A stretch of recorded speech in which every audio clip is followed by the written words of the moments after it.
So the United States Supreme Court just issued a landmark ruling that will have massive impacts on trans kids, trans healthcare, and even the rights of all trans people across America.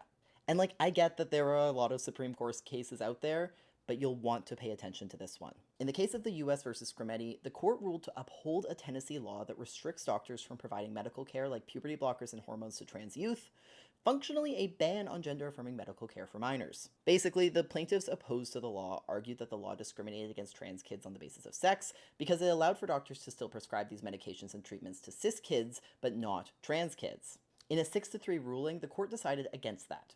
Functionally, the court ruled that a law like this that permits treatment for cis kids but not trans kids is not discriminatory.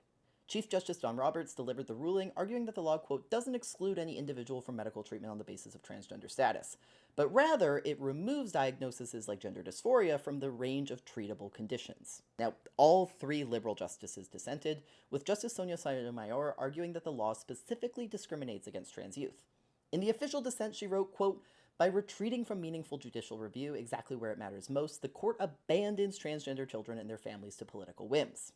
Now, the ruling means that not only will the Tennessee law be upheld, but it could also pave the way for more legislation separating the medical rights of trans people from cis people. Tennessee and at least 26 other state governments have already approved bans on this type of medical care for transgender minors. With this ruling, we can expect to see even more laws like this introduced, knowing that they will be harder to challenge. We'll see more young people having to cross state lines to receive gender-affirming care, and affirming providers targeted by governments. And experts are already pointing out that the wording of this ruling could be applied to laws targeting the rights of trans adults, and it could also set the precedent for a host of other rulings related to gender identity and trans rights in America. And when we define discrimination against trans people as not being sex-based discrimination, that could also set a dangerous precedent for challenges to other sex-based rights and women's rights too. All to say, this one's a big deal.